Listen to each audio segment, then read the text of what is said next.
Suspense.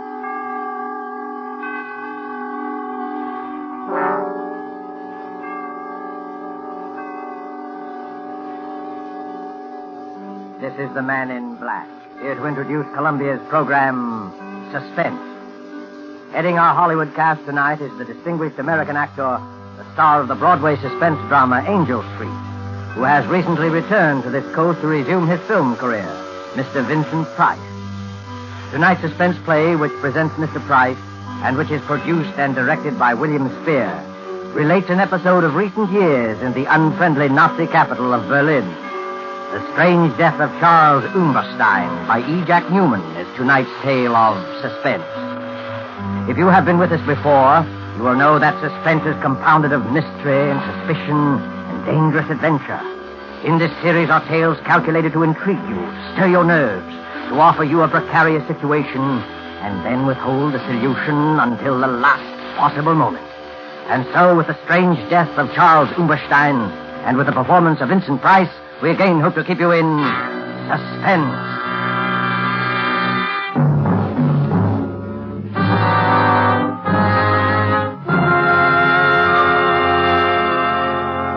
I was infuriated to think I had been trapped. The thought that someone had discovered my intentions maddened me to the breaking point. Nothing had slipped. Everything had run smoothly as I had planned. No evidence, not the slightest trace, nothing. And yet, I was trapped. Trapped. But why? How? Let me see. Papers in my briefcase, train ticket, information forwarded safely to my office. And he knew.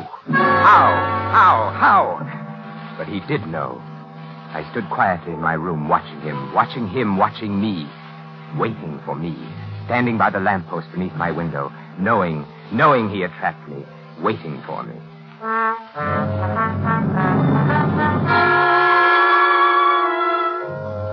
I recognized him almost immediately.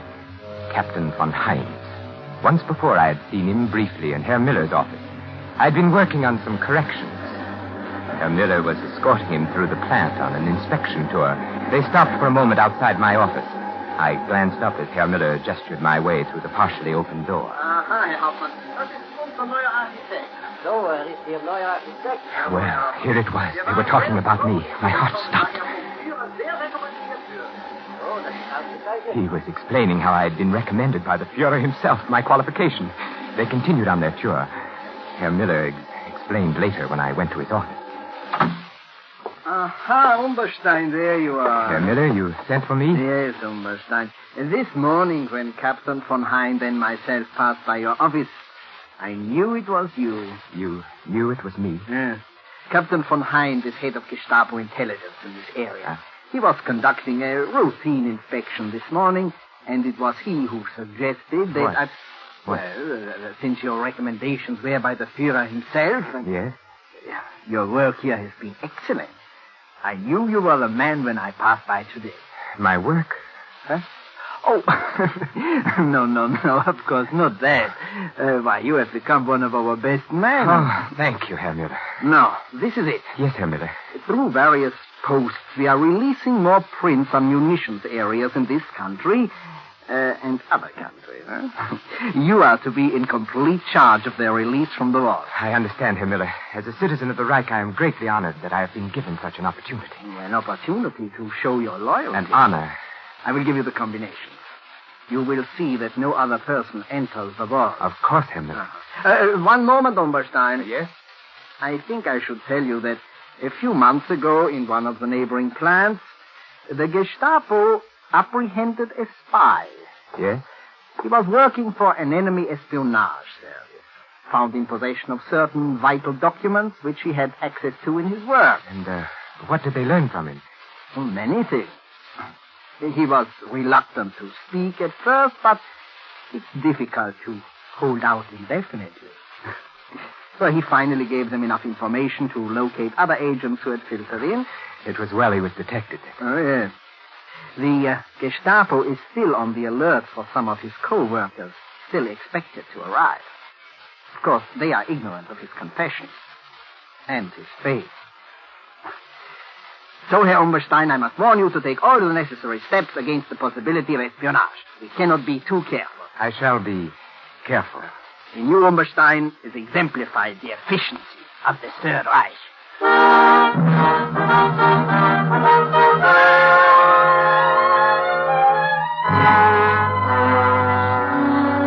I closed my suitcase and looked down on the street. I watched him standing there.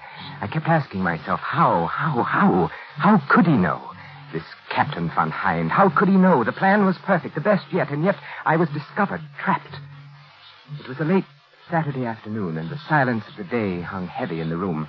Outside it was cold, very cold, but in my room it was warm, stuffy. The radiator hissed and spewed as though it were the judge of the events to come. I was almost angry at it. A radiator. It was still light enough that he might see me if I crossed and raised the window. He wasn't aware that I was in the room. I hadn't turned on the lights. Now he stood there, waiting for me to return. I lay down on the bed, smoking. My thoughts troubled by the one question, how? How had he discovered me?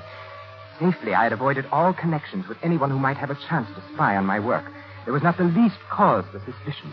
An established citizen of the Reich, well-recommended, pure Aryan, employed as an architect in one of the country's largest munitions plants. Certainly there was no reason for him to suspect me. The Gestapo, this Captain von Hind, waiting to take me. Fräulein Keller. Absurd. Oh, of course not. Not she. But could you ever trust a woman? Fräulein Keller. Did I give her any reason at all? Good morning, Fräulein. Oh, good morning. My name is Charles Umberstein, and I am to be at the munitions factory near here. I wish to take a room. Oh? One facing the outer street, Fräulein. You can accommodate me? Oh, I think so. We have one which is on the second floor, overlooks the street corner. Oh, fine. I'm glad. It looks comfortable here. Small and comfortable. Oh, yes. You will like it, I'm sure. I am the owner and manager here. Fräulein. Sign here, please. Of course. There you are. Thank you. Otto, would you show Herr Umberstein to his room?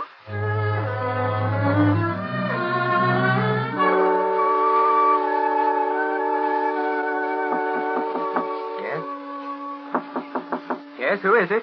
It's I, Fräulein Keller. Oh, just a moment. Yes, Fräulein? I have brought you some extra blankets. Oh. You may be cold. Oh, that's very thoughtful of you, Fräulein. And Herr Umberstein, down the street, a little cafe. You may find nice meals and a little music, too. Oh, wonderful. I am indebted to you, Fräulein. Oh, but you are my charge. I look after my guests. It is my job. Oh, that is most kind, Fräulein. Herr Umberstein, yes? I also dine at the little cafe often. Oh.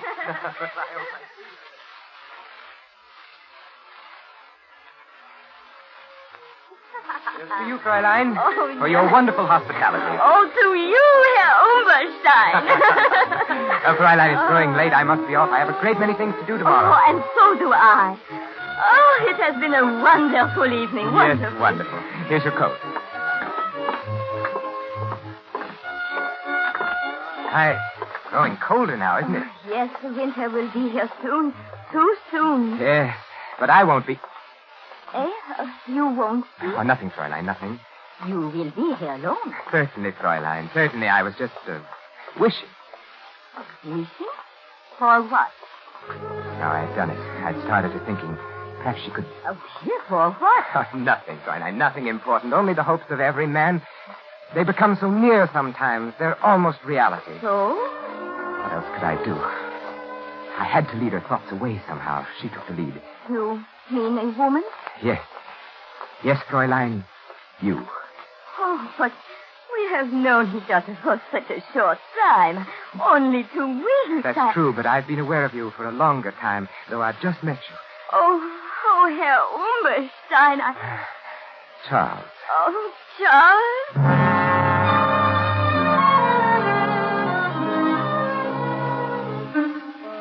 At first I was uneasy about the whole affair.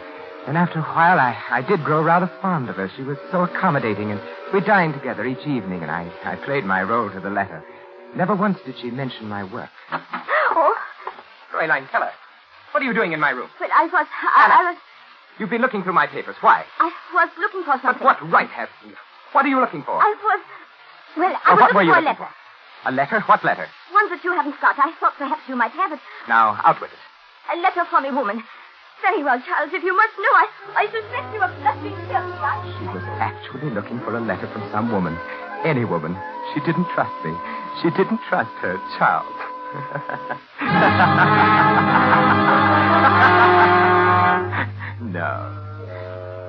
No, it couldn't have been Fräulein Keller. Who then could it have been? I walked over to the window and looked down at the figure who so patiently kept his vigil there. Captain von Heinz, waiting. Why? There had been something wrong with the passport, but no, that was perfect, not the passport.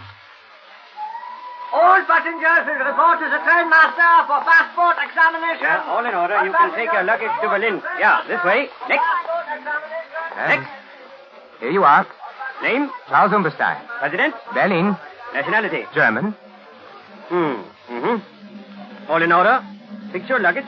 All in order. Thank you, train master. You must be careful, you know. When may I catch my train for Berlin? It should be by any moment. Next. I stood there in the shadows waiting for my train. I examined my passport again, as I had done 100 times before. No one would have any reason to doubt anything so genuine as that. All passengers for Berlin! All passengers for Berlin! Guard, must we stand passport inspection again? Yeah. The Army intelligence will accommodate you on the train. Jawohl.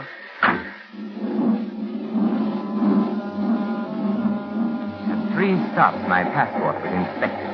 A good test.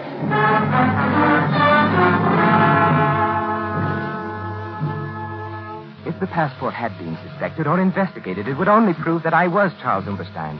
I had come by the passport through Hans. At the time, Hans was employed as an Austrian customs inspector. This gave him access to many such passports. According to Hans, there had been a person named Charles Umberstein who had suddenly disappeared in 1936. Since there had been no friends or relatives to make an inquest, well, you can see. No, I was Charles Umberstein. Why, I even resembled the badly scarred photograph on the identification card. From the front view, he was evidently a large man, big shoulders, large head, wore a short Prussian haircut. Yes, I certainly looked enough like the photograph. Passport was flawless. He couldn't have discovered me through that. This von Heinz. Something else. What else? The plan? No, of course not. They couldn't have discovered that. I merely made copies and left the originals. No, not the plans. Why, Hans and I... Hans. Oh, no, not Hans. Never. We'd worked so well together. Oh, no, not Hans. A strange, silent boy, perhaps, but surely...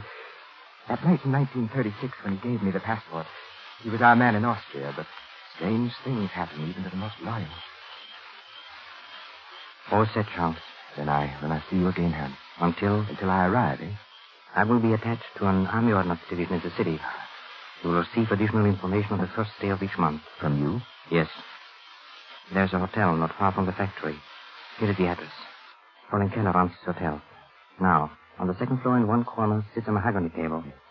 On it are a set of silver candlesticks. 4 of them. Beneath each candlestick, nearest the right, you may find your information on the first day of each month. It will be written in code? Naturally. Be very careful when you pick it up, I see. And make no effort to contact me in any other way. And can I leave anything I might learn in the same place? Is it safe? Yes. Now, remember, sooner or later we are bound to be introduced, you and I. My duties with the Ordnance Division will, of course... Near and yet so far kind of thing, eh? Yeah, very far. Once inside the city, I'm Oberleutnant Hans Neumann of Army Ordnance, understand? I am Herr Charles Umberstein, architect. Right. Well, time grows short. I must go. Everything checked. Your passport? Perfect. I even resemble the photograph. Miss Hans, you think so? Yes, not bad. Very considerate of Umberstein to have looked this way. Ticket? Right here, through to Berlin. I report to Franz Miller in the munitions factory, produce my credentials. He's been expecting me. I haggle a little about the salary, then I accept. At first opportunity, become acquainted with MD plans. And I will see that you are highly recommended from a reliable source. Just as a matter of curiosity, Hans, who will recommend me? You needn't worry, Herr Umberstein. It'll be good, I assure you. Then goodbye, Hans. Oberleutnant Neumann, if you please. Oberleutnant Hans Neumann. Well, then, my Herr Charles Umberstein, auf Wiedersehen. Heil Hitler. Heil Hitler.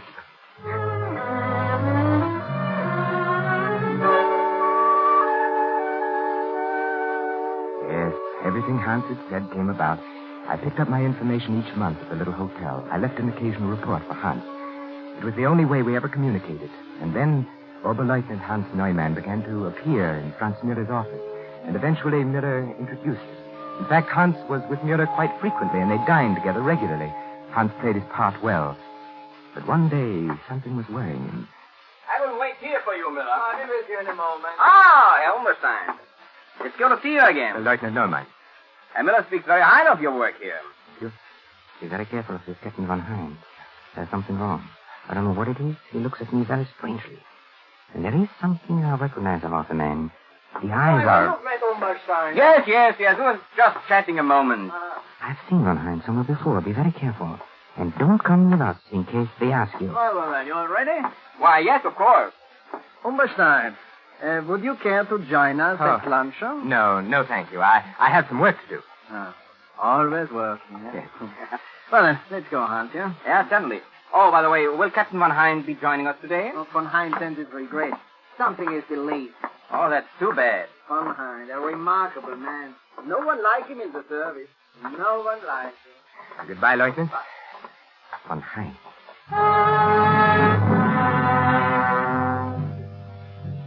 Such a brief one. Curt and sinister. Hans was frightened. He would never have taken the chance to speak to me if he had not been frightened. Something that he recognized about von Heinz. Saturday was the first of the month, and there was no information at the hotel. Hans didn't appear again to lunch with Herr Müller. Something was wrong. Something had happened to Hans. Today I found out. We will enjoy ourselves today, Umberstein. We should lunch together more often, you and I.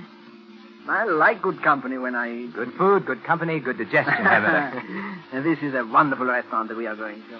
You know, they serve Norwegian smoked salmon. That is exquisite. And cheap, too.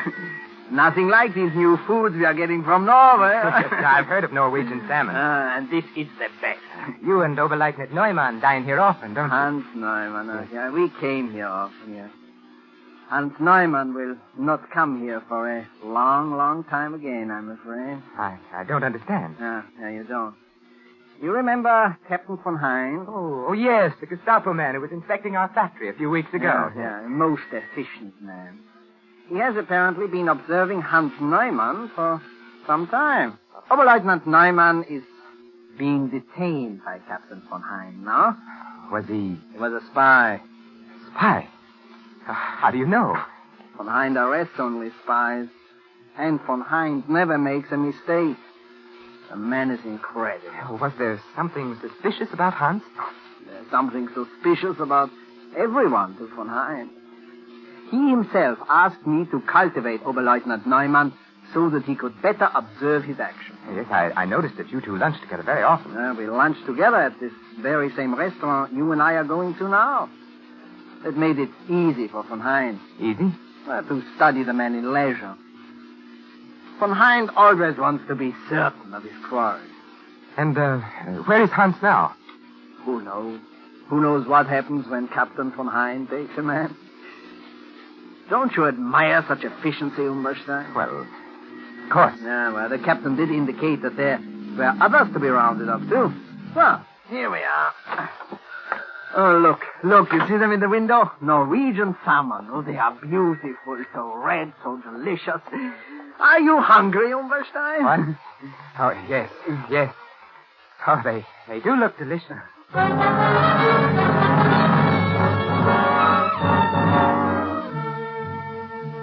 Captain von Heinz. I looked at him out of the window again. I could see his breath now. It was growing very cold. He was well dressed in a neatly tailored overcoat and dark hat. It was too dark to tell the exact color. The only thing I was sure of were hands and the gloves on the hands. Heavy, thick, powerfully mounted prongs encased in a gray, tightly fitting material. Style, lines running across the back. I noticed when he lifted them to light a cigarette. What beautiful weapons. His back was to me. I couldn't help but admire the fine breadth of his shoulders and the thick, closely barbered neck. He stood quietly by the lamppost, smoking. watching his breath and the smoke battle for existence in the icy air. Once when he turned to look up at my window, the single eyeglass he wore caught the reflection of the light. I wondered how much he weighed. Carefully, I retraced each step over again in my mind. I couldn't find the flaw that made me a marked man. The absurdly easy way I had gone through Mueller's office carrying an innocent-looking bundle of blueprints, then to the vault, to the superficial copies. No one could suspect what I had done. No one had any reason to. Why then was I trapped? Of course he was after me, waiting down there. I wondered why he didn't come up and wait in my room. Surely he didn't know I was in the room. Perhaps he had searched my room one day while I was out. But what could he find? Nothing, absolutely nothing. A passport proving I was Charles Umberstein. A monogrammed suitcase bearing the initials C.U. A few letters and old papers. Nothing at all. I had never talked. I had never known anyone else in service except Hans. Franz Mueller was too stupid to suspect anything. Fräulein Keller, no. The passport, perfect. Only one other way. Only one other way could he possibly know. For an instant, the possible answer flashed through my brain. For a full 5 minutes, I watched him very discerningly. Could it be? Could it possibly be? The stillness of the street below was broken from time to time by the blare of an occasional horn and the rattle of armored cars carrying soldiers to different parts of the city. Turning from the window, I groped about in the darkness of my room, searching for the automatic I had concealed in the slit compartment of my traveling bag. When I found it, I tested the chamber. It was loaded. I jammed it in my coat pocket, and putting on my hat, I stood there by the window, watching him. He seemed very ominous, very assured, waiting for me. He must have been getting anxious with his long vigil. I watched him signal to an accomplice across the street. Walking back and forth under the streetlight, I noticed something familiar. Very familiar. A bolt from off the bed, tied to a piece of cord attached to the light switch. Near the radiator pipe, room enough to pass it through, the weighted end dragging the string to the lobby below. I picked up my suitcase and stepped out of the door. The hall was dark and quiet. I walked down the stairs. The lobby was empty, deserted. At the bottom of the stairs, I placed the suitcase by the door, and I crossed to the desk. Hastily, I jammed a few bills in an envelope and addressed it to Fräulein Keller. Now, as I picked up my suitcase, I could see him very plainly on the corner. He was only a few feet from the entrance. The cord with its weighted end had fallen just short of the door. I stood there quiet. He looked up at my room. I pulled the cord. He was startled when the light went on upstairs, searching the window for a view of the occupants. I walked to the door. As I opened it, he looked at me, looked my way, gazed at me, point blank, seemed surprised. And assuring himself, he took a step toward me. Herr Umberstein. Herr Umberstein. Oh, you are... You are Charles Umberstein? Why, yes, Charles Umberstein, who entered Germany in 1936 from Austria? Here's my passport. Your passport, yes. I have always wanted to meet you, Charles Umberstein. I have always wanted to meet you face to face. You know who I am? Why, yes, you are. I wonder. You know, the others I have had my men pick up. But you, I wanted to attend to personally.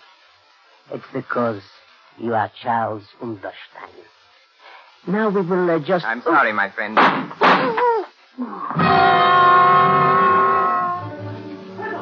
sat down hard on the curb, looked up at me, mumbled strangely, then fell over with his head in the gutter. The hat fell off, and I saw that his hair was closely cropped. There were other people on the street. I ran till I was out of breath.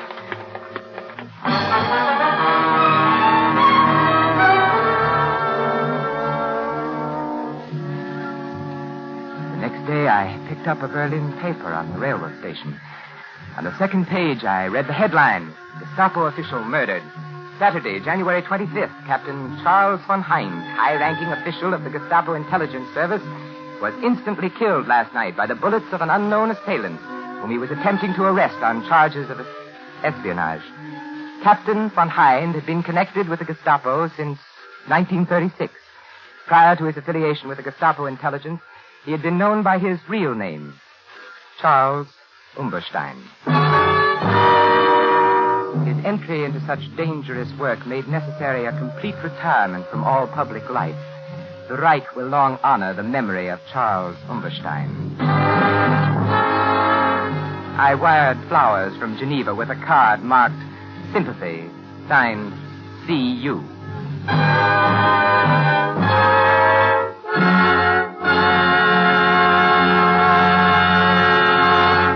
And so closes The Strange Death of Charles Umberstein by E. Jack Newman, starring Vincent Price.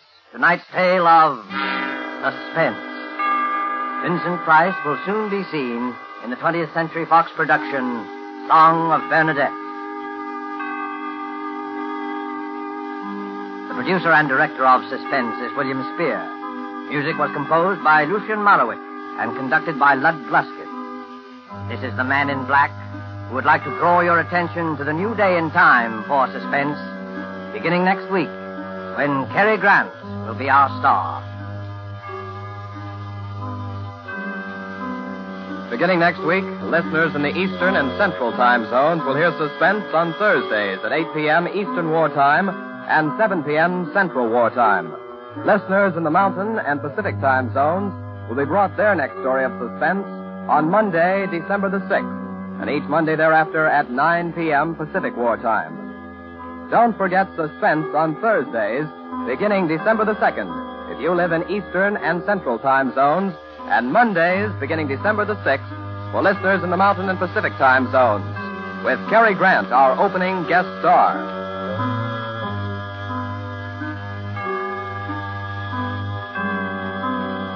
This is CBS, the Columbia Broadcasting System.